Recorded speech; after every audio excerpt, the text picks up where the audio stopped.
Bonjour à tous et bienvenue dans cette nouvelle vidéo. On se retrouve dans un autre décor tout simplement parce que je suis rentrée dans la famille pour pouvoir aller voter, la petite histoire. Mais on se retrouve comme d'habitude pour parler films, pour parler sorties, pour parler séries, pour parler plateformes de streaming. Et nous parlons d'une sortie assez récente sur la plateforme de streaming la plus commune qu'est Netflix. Nous allons parler d'un film pour lequel je n'avais pas particulièrement d'attente, mais j'avoue que la bande-annonce m'avait un petit peu intriguée, que les visuels m'avaient un petit peu intriguée. Il a piqué ma curiosité ce film. Je l'ai lancé à tout hasard et je ne sais absolument pas ce que j'ai vécu comme expérience cinématographique, à tel point qu'il faut vraiment qu'on en parle. On va parler du film The Bubble ou La Bulle qui est sorti sur Netflix le 1er avril.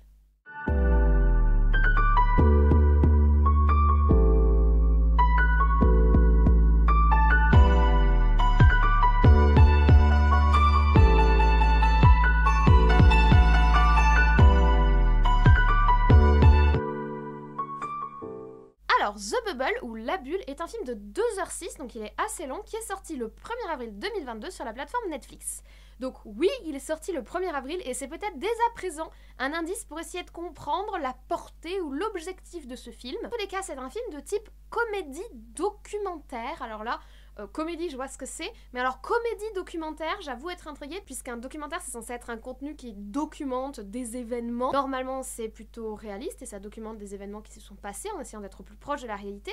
Or là, au vu de la thématique abordée et au vu du fait que ce soit comique, je pense pas qu'on soit au plus proche de la thématique abordée. Donc c'est un contenu qui est quand même assez intriguant. Au niveau du réalisateur, c'est Judd Apatow, je sais pas exactement comment ça se prononce, qui est derrière ce film. Alors Judd Apatow, il nous vient de la télévision puisqu'il a principalement réalisé des espèces de shows télé, donc c'est pas du tout le genre de format qu'on s'attend pour des films. Il a notamment travaillé sur le Ben Stiller Show en 1992 et il a aussi beaucoup travaillé avec Adam McKay dans le cadre de la télévision. Adam McKay, je vous en ai déjà parlé puisque c'est celui qui est derrière le film Don't Look Up que j'ai énormément apprécié, qui est sorti en décembre également sur la plateforme Netflix. Avec Adam McKay, ils ont travaillé sur des films comme Frangin malgré eux ou Ricky Bobby, roi du circuit. Ce sont des films qui ne me parlent absolument pas. Et d'une manière générale, la filmo de Judd Apatow, je ne la connais pas du tout. Il est derrière le film 40 ans mode d'emploi ou 40 ans toujours puceau, qui sont des titres qui ne me parlent pas du tout et qui ne font pas vraiment envie, pour être parfaitement honnête avec vous. Et également derrière le film En cloque mode d'emploi. Donc d'après les titres, puisque ce sont des films que je ne connais pas, je pense que ce sont des espèces de comédies qui se veulent un petit peu légères sur des sujets, être puceau, être en cloque, donc enceinte. Mais voilà, disons que pour le coup, c'est le genre de cinéma qui ne m'attire pas du tout et c'est le genre de film qui ne m'attire pas du tout. Cette fois-ci, Judd Apatow, il revient avec un film qui relève relativement de l'absurde, en tout cas de la comédie poussée à son extrême, et surtout un film qui a été plutôt vanté au niveau de Netflix, puisqu'il offrerait apparemment un regard plutôt, on va dire, acéré sur la comédie et sur l'univers du cinéma. C'est ça qui m'a attiré vers ce film, même si le réalisateur me parlait pas vraiment.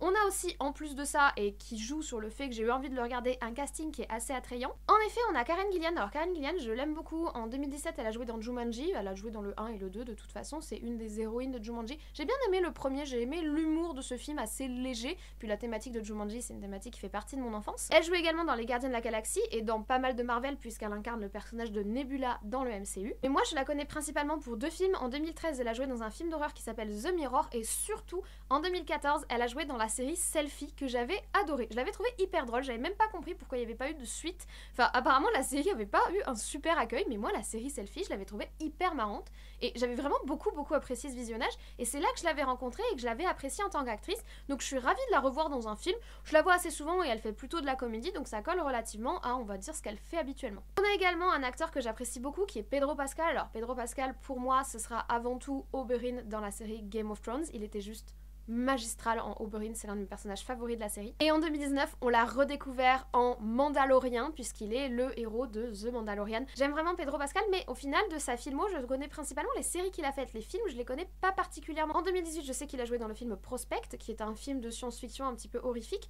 que je veux relativement apprécier sans qu'il m'ait marqué, mais sinon je connais pas très bien sa filmo, et je savais pas qu'il faisait de la comédie, donc pourquoi pas. On a aussi un acteur que j'adore, parce que pour ce qu'il représente, c'est David Duchovny. David Duchovny, c'est X-Files. X-Files. X-Files, c'est toute ma jeunesse, ça a commencé en 93, ça a fini en 2018. Moi, je suivais tous les épisodes, j'adore X-Files, je suis vraiment une très très grande fan, faudra qu'on en parle un jour. Donc voir David là, je me suis dit, franchement, quand j'ai vu le casting, ça m'a séduit. Honnêtement, alors le réalisateur, bof, mais le casting, franchement, c'est des têtes d'affiche. Donc s'ils sont là, c'est que le film est de qualité et qu'il y a des promesses derrière. Je finirai avec deux acteurs qui font des apparitions assez fugaces, mais que j'aime quand même particulièrement, notamment Benedict Cumberbatch, je veux dire, Benedict. Voilà, c'est tout, c'est un argument à lui tout seul. Et Daisy Ridley. Daisy Ridley, c'est Rey dans les nouveaux Star Wars. Et je l'aime beaucoup, je la trouve hyper charmante. Donc franchement, quand j'ai vu tous ces personnages, toutes ces têtes d'affiche, je me suis dit, mais vas-y, lance-toi le film, ça a l'air fun, ça a l'air détente. Et si à ce casting-là, et si ces acteurs-là ont signé pour l'histoire qu'il y a derrière, ça veut dire que c'est quand même un film qui envoie du pâté. Et quand tu regardes le synopsis, c'est tout de suite moins convaincant. De quoi nous parle ce film? Nous sommes en pleine pandémie du Covid-19, et oui, on est en pleine actualité. Les acteurs sont confinés dans des bulles où le Covid n'est pas supposé entrer, donc on les teste, etc. Et c'est très rigoureux. Ils ont une quarantaine, et ensuite ils peuvent ne pas porter le masque sur le tournage, puisque pour tourner un film, on va pas porter le masque non plus. C'est quelque chose qui s'est réellement passé, c'est inspiré de faits réels, entre guillemets. J'imagine que c'est là qu'il y a l'aspect documentaire, puisqu'effectivement, il y a eu plein de bulles pour pouvoir continuer les tournages pendant les différents confinements, et pendant toute la période du Covid-19.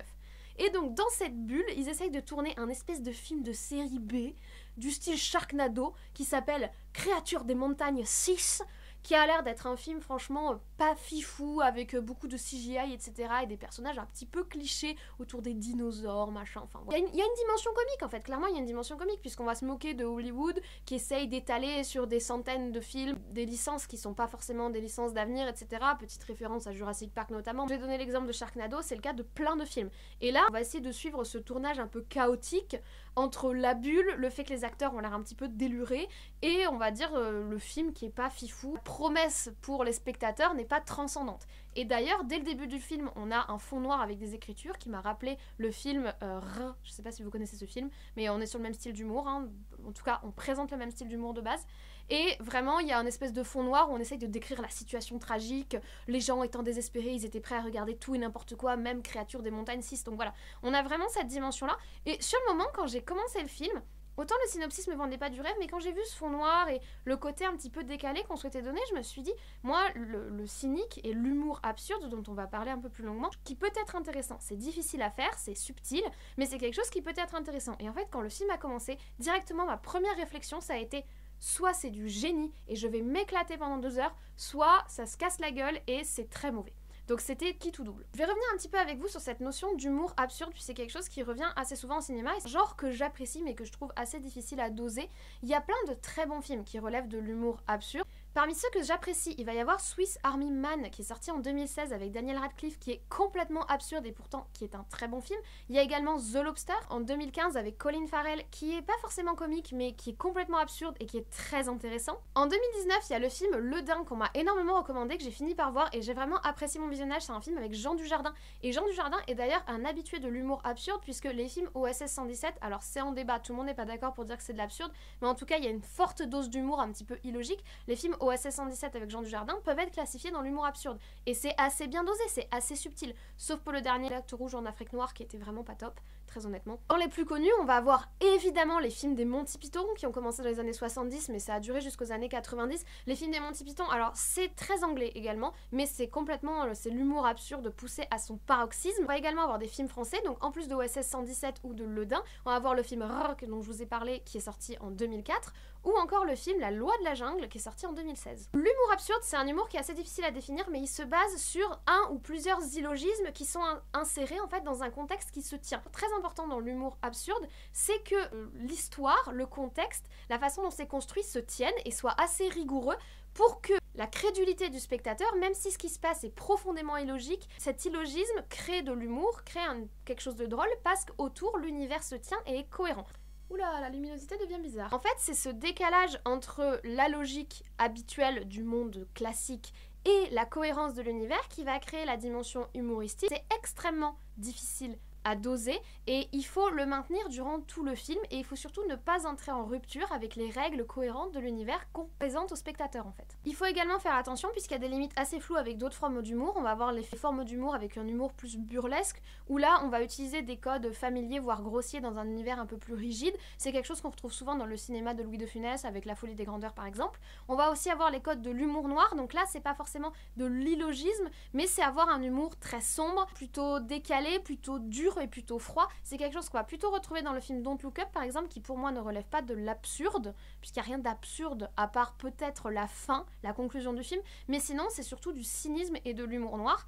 Et il ne faut pas non plus le confondre avec la folie, puisque la folie ne relève pas d'un cadre cohérent et rigide. Et ça serait plutôt de l'absurde involontaire qu'autre chose. Donc absurde, c'est supposé être volontaire, c'est supposé être parfaitement dosé pour être humoristique. Si on dose pas bien, donc soit on fait pas assez d'illogisme et on tombe sur un film qui est plutôt réaliste et on perd le côté humoristique, et si on fait trop d'absurde et qu'on casse le cadre de la cohérence, dans ce cas-là, on va tomber dans un film de série B, voire de série Z, c'est-à-dire un film qui en fait trop et qui n'est pas assez subtil pour créer l'humour. Dans tous les cas, je trouve que le meilleur exemple d'humour absurde qui a duré le plus longtemps et qui est souvent le mieux dosé, même si certains épisodes sont un peu en dessous, c'est la série South Park qui dure depuis 1997, qui est vraiment la quintessence de l'humour absurde. Malheureusement pour South Park, certaines des situations qu'ils ont décrites dans des saisons de 2006, 2007 ou 2011 se retrouvent être des situations réelles de la vraie vie du monde actuel. Donc l'humour absurde rejoint à ce jour, enfin durant la pandémie en tout cas, c'était quelque chose d'assez commun, rejoint des situations du monde actuel, mais franchement la quintessence de l'humour absurde bien dosé et sur un long terme, ça va être la série South Park. Or, après tout ce que je vous ai expliqué, je pense que vous comprenez où est-ce que j'ai envie de vous mener. En fait, ce film,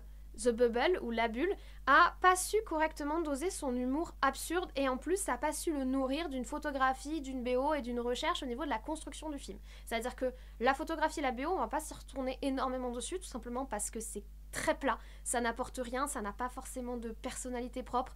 On est sur quelque chose, franchement, il n'y a pas grand-chose qui ressort, c'est-à-dire le léger intérêt du film, c'est de nous montrer l'envers du décor d'un tournage, avec les fonds verts, avec les avatars qui font les créatures qui vont être ensuite en CGI, avec les tapis roulants sur lesquels ils courent. Mais bon, c'est des choses qu'on peut voir ailleurs dans des reportages ou si on regarde je veux dire les behind the scenes de films, pas complètement innovant et c'est honnêtement le seul intérêt visuellement qu'il y a à ce film. À part ça, le film est pas particulièrement intéressant, il n'y a aucune scène marquante visuellement. La photographie apporte pas grand chose. Il y a 2-3 scènes qui, oui, du coup, vont être un petit peu étranges, puisque on va jouer avec le fond vert ou l'absence de fond vert et les créatures et leur faire dire des choses qui sont un petit peu décalées, parce que c'est pas vraiment des scènes qui vont être gardées pour le film. Mais au-delà de ça, ça a pas forcément de charisme. Et ça va être pareil pour la BO, donc la bande originale, la musique, le son. C'est pas transcendant, c'est-à-dire que c'est des musiques très random. Et alors en plus de ça, moi un gros problème qui m'a été posé dans la photographie, c'est que ils font des blagues autour du fait que dans le groupe des acteurs, il y en a une qui a été choisie parce qu'elle est tiktokeuse et que en gros elle fait la com du film à travers son TikTok. Et donc dans le film, ils font des TikTok. Du coup, ils intègrent au film, qui est donc en 16/9, des formats TikTok. C'est-à-dire qu'on va voir les grosses zones noires sur les côtés et les formes... Enfin voilà, on va voir du format TikTok dans le film. Ça m'a énormément gênée. Le fait de faire des blagues autour du TikTok, c'est sympa, mais est-ce qu'ils auraient pas pu l'intégrer dans les acteurs qui regardent un téléphone, par exemple? Parce que tout ce délire des bandes noires, quelque chose qui est récurrent sur Internet, c'est quelque chose dont parlait déjà Antoine Daniel il y a 10 ans, quand il remplissait les bandes noires. Et honnêtement, à l'image, ça m'a gênée. C'est-à-dire, je comprends le côté pseudo-humoristique ou pseudo-moderniste d'intégrer du TikTok à un film, et ça me plaît pas. En fait, je comprends l'idée, mais je la valide pas du tout, et visuellement, ça m'a pas mal gênée parce que j'ai pas trouvé ça pertinent. Mais voilà, il y a... Ils essayent pas d'innover en fait, ils essayent de faire un truc un petit peu tendance, mais ça prend pas, et puis visuellement il y a rien d'impactant et la photographie est clairement pas phénoménale. Et la lumière est repartie. Bon, au final, est-ce que j'ai aimé le film? Je me suis clairement posé la question, parce que le concept est intéressant de faire un espèce de film un peu chill, un peu relâché, de voir les acteurs en mode pas dans leur peau d'acteur en fait, etc. Et au début, je me suis dit vraiment, il y a un potentiel. Il y a un potentiel dans l'idée, il y a un potentiel... Le fait de se moquer de l'industrie du cinéma, du film de série B, le fait de se moquer de ces suites interminables, etc., du manque d'imagination, le fait d'essayer de peut-être dénoncer les conditions de vie de certains acteurs et à la fois leurs caprices de stars, etc. Il y a quelque chose, il y a un potentiel de base, mais alors qu'est-ce que je me suis ennuyée. Déjà, bon, l'humour, ça va pas. C'est-à-dire que l'humour absurde ne prend pas. Je n'ai pas ri, je n'ai pas trouvé ça drôle. Il y a une scène que j'ai trouvé drôle, c'est la scène où tout sur les fonds verts, tous les acteurs sont... Bon alors ça par contre, tous les acteurs sont genre malades, un petit côté un peu cracra, genre humour pipi caca, vous voyez ça me fait pas rire du tout par contre. Mais tous les acteurs sont malades et les deux mecs qui font les avatars des créatures ont une attitude un petit peu décalée par rapport au tournage et par rapport à du coup l'image que nous voit à l'écran. Ça c'est un peu drôle, mais sinon je me suis pas particulièrement amusée en regardant le film, très honnêtement. Alors en fait il y a un côté absurde mais complètement illogique, ça se tient pas. J'ai pas trouvé que les jeux d'acteurs étaient transcendants, ne serait-ce qu'en ouverture du film. Donc Karen Gillan est en train d'arriver sur le tournage, de rentrer dans la bulle et à ces 15 jours où elle doit rester isolée du reste, et en fait c'est là que je me suis dit c'est mal dosé, l'humour est mal dosé, c'est trop exagéré, c'est trop surfait, ça va pas. Et clairement le film ça va pas et on s'enfonce petit à petit et il y a des scènes qui sont affligeantes. Il y a des moments j'étais affligée, j'étais en mode mais qu'est-ce que vous faites? Mais qu'est-ce que je regarde? Les scènes avec les TikTok, on dit vraiment qu'est-ce que j'étais en train de regarder. Je me demandais vraiment ce qui se passait. Et il y a une scène de danse où je me suis dit mais qu'est-ce que c'est? Mais pourquoi? Et puis alors à la fin ça devient n'importe quoi et ça part dans tous les sens et... Non, ça n'a pas collé pour moi. Ça n'a pas collé pour moi et c'est dommage parce que je trouve qu'il y a un potentiel de base qui est intéressant et vouloir faire de l'humour absurde, c'est intéressant, mais ça n'a pas collé pour moi. Et en plus, il y a un autre truc que je trouve gênant, c'est que en fait, j'ai l'impression que pendant la pandémie, tout le monde a eu un peu la même idée, c'est-à-dire faire de l'absurde. Je sais pas pourquoi, ils se sont dit « Oh, la situation que nous vivons est complètement absurde, tout ce qui se passe autour de nous est absurde, nous, personne du cinéma, nous allons faire des films absurdes. » Au lieu de faire des films sérieux et déprimés, je comprends aussi qu'ils avaient pas envie de faire des films sérieux et déprimés, mais ils se sont dit « Bon, on va faire des films absurdes. » Il y a ce film-là, The Bubble, qui sort sur Netflix le 1er avril, et il y a plein de films qui arrivent au cinéma qui sont un petit peu dans la même veine. Va y avoir Gold Nick, ou Nick Gold, je sais plus comment il s'appelle, avec Nicolas Cage, qui lui a l'air d'avoir un certain potentiel. Il y a aussi La Cité Perdue, la The Lost City, qui arrive à la fin du mois, qui pareil a l'air de jouer complètement sur l'absurde. Donc je sais pas, la situation étant absurde, ils ont décidé de tous faire de l'absurde. En tout cas, c'est jamais une bonne idée de tous faire la même chose, clairement. Et c'est peut-être un peu trop tôt pour traiter de la pandémie, je sais pas, c'est peut-être un petit peu trop frais pour le faire avec intelligence et recul et avec un regard un petit peu posé. Le film m'a vraiment pas convaincue, j'ai pas forcément passé un bon moment. Il y a 2-3 scènes qui étaient un peu fun, mais... Et puis vraiment, il y avait... Je trouve que l'idée de base était intéressante. L'idée de base était intéressante, mais ça a été très mal exploité et je ne vous recommande pas personnellement de tenter de voir ce film, sauf vraiment pour de la pure curiosité scientifique. Voilà, mais sinon, non, passez votre chemin. Voilà, je vous remercie d'avoir écouté cet avis sur The Bubble, la nouvelle sortie Netflix d'humour absurde, ou en tout cas film absurde, ça c'est sûr. Ça n'a pas été un super visionnage pour moi, mais d'un autre côté, bon, je suis contente de l'avoir vu pour m'être fait mon avis. J'ai vu que les avis étaient assez mitigés sur le film, il y a des gens qui ont adoré, il y a des gens qui ont absolument détesté. Moi j'étais un peu entre les deux, c'est-à-dire vraiment j'ai pas passé un bon moment et je le recommande pas, mais d'un autre côté, je trouve qu'il y a une idée, il y a quelque chose. Après, voilà, ils n'ont pas exploité leur idée, mais au moins ils ont des idées, c'est déjà ça. Je vous remercie d'avoir écouté cette vidéo, je vous remercie comme d'habitude pour votre soutien, je m'excuse pour les problèmes techniques au niveau de la luminosité, voilà, pardon, je suis pas dans mon lieu de tournage habituel, c'est pour ça. Malgré ces petits défauts, je vous remercie vraiment d'avoir suivi cette vidéo, je vous remercie pour vos abonnements comme d'habitude, pour nos échanges. Si vous n'êtes pas abonné, n'hésitez pas à le faire dès maintenant, n'hésitez pas à activer la cloche pour suivre les posts communautaires, les vidéos et les shorts qui reviendront lorsque j'aurai un peu moins de travail dans ma sphère professionnelle en dehors de YouTube, mais ça reviendra, je vous le promets, parce que j'adore faire des formats shorts. C'est juste que comme c'est des formats bonus, en plus de mes 3 vidéos par semaine, il y a vraiment des moments où je suis ric-rac et j'y arrive pas. Donc voilà, il y a des moments il y en a pas, il y a des moments il y en a, et si vous mettez la cloche, vous serez prévenu quand il y en a. N'hésitez pas à commenter la vidéo, me donner votre avis sur The Bubble, me donner votre avis sur cette vidéo. Si vous l'avez appréciée, n'hésitez pas à mettre un like. Dans tous les cas, je vous laisse tranquille, je vous souhaite dès à présent une très bonne journée, une très bonne semaine, de très bons visionnages comme d'habitude, et nous on se dit à très vite.